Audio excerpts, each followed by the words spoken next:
છેલ્લા 6 વર્ષથી બજેટના દિવસે શેરબજારે કેવી પ્રતિક્રિયા આપી છે? મિત્રો, બજેટ અને માર્કેટને ખૂબ મોટો સંબંધ છે. કેન્દ્ર સરકારનું બજેટ ઉપર માત્ર તે દિવસે જ નહીં પણ આગળના સમયમાં પણ માર્કેટ પર અસર રહે છે. જેમ શેર માર્કેટ ભારતના અર્થતંત્રની આત્મા છે, તો તેમ બજેટને ધ્યાન સમજી લો. કાળમાં બજેટ બંને સીમાઓ વચ્ચે વિવિધ પ્રતિક્રિયાઓ જોવા મળી છે. નાણાપ્રધાન નિર્મલા સીતારમણ તેનું 5મું કેન્દ્રીય બજેટ રજૂ કરવા માટે તૈયાર છે.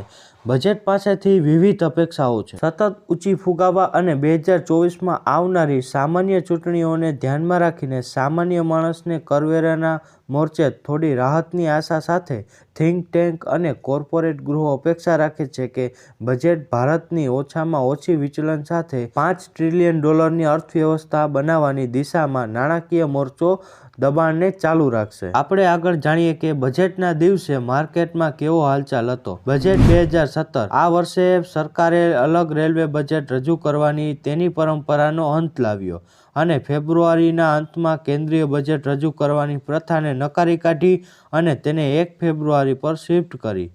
બજારે સકારાત્મક પ્રતિસાદ આપ્યો અને બજેટના દિવસનો અંત લાભદાયક થયો અને બજેટના દિવસે માર્કેટમાં 1.8% ઉછાળો આવ્યો. 2021થી 2020 વચ્ચે બજેટના દિવસે સૌથી વધુ વધારો માર્કેટમાં આવ્યો. બજેટ 2018 તે પછીના નાણાપ્રધાન અરુણ જેટલીએ 1 ફેબ્રુઆરીએ તેમનું અંતિમ બજેટ રજૂ કર્યું હતું અને તે જીએસટીના અમલ પછીનું પ્રથમ કેન્દ્રીય બજેટ હતું.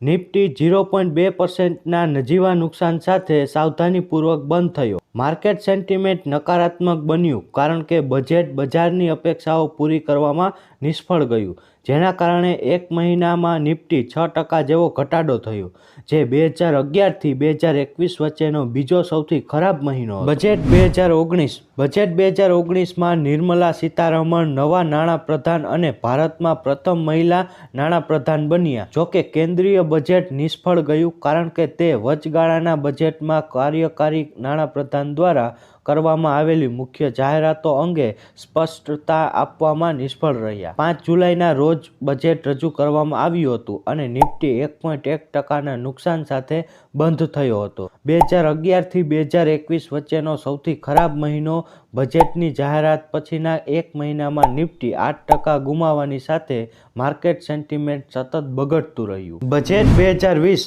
નાણાપ્રધાન નિર્મલા સીતારમણે 1 ફેબ્રુઆરીએ તેમનું બીજું બજેટ રજૂ કર્યું હતું. બજેટના દિવસે નિફ્ટી 2.5% ઊંચું બંધ થયું. બજેટ 2021 સતત 2 નિરાશાજનક બજેટ પછી નિર્મલા સીતારમણે તેનું ત્રીજું બજેટ રજૂ કર્યું, જ્યાં માર્કેટે જોરદાર થમ્સઅપ આપ્યું અને નિફ્ટીએ 1999 પછીના સૌથી સારા બજેટ દિવસના લાભો આપ્યા. આ પ્રથમ વખત હતું જ્યારે ભારતીય કેન્દ્ર બજેટને મેડ ઇનમાં ડિજિટલ રીતે રજૂ કરવામાં આવ્યું. ચાલુ કોવિડ-19 રોગચાળાને કારણે ભારતનું ટેબ્લેટ ઉપકરણમાં 1 ફેબ્રુઆરીના રોજ બજેટ રજૂ કરવામાં આવ્યું હતું અને નિફ્ટી મજબૂત નોંધ પર સ્થિર થયો હતો, જે દિવસના અંતે 4.7%ના ઊંચાઈ સાથે બંધ થયું. બજેટ 2022 નાણામંત્રી નિર્મલા સીતારમણે 1 ફેબ્રુઆરીએ બજેટ રજૂ કર્યું હતું. બજેટના દિવસે નિફ્ટી સતત બીજી વખત ઉછળ્યો હતો અને લોકોએ બજેટ 2022નું જોરશોરથી સ્વાગત કર્યું હતું. નિફ્ટીએ બજેટ દિવસનું સેશન 1.4% વધીને ખુશખુશાલ રીતે ખુલ્યું. જોકે પછી સેન્ટિમેન્ટ ખરાબ થઈ ગયું અને નિફ્ટીએ 2011થી 2022 વચ્ચે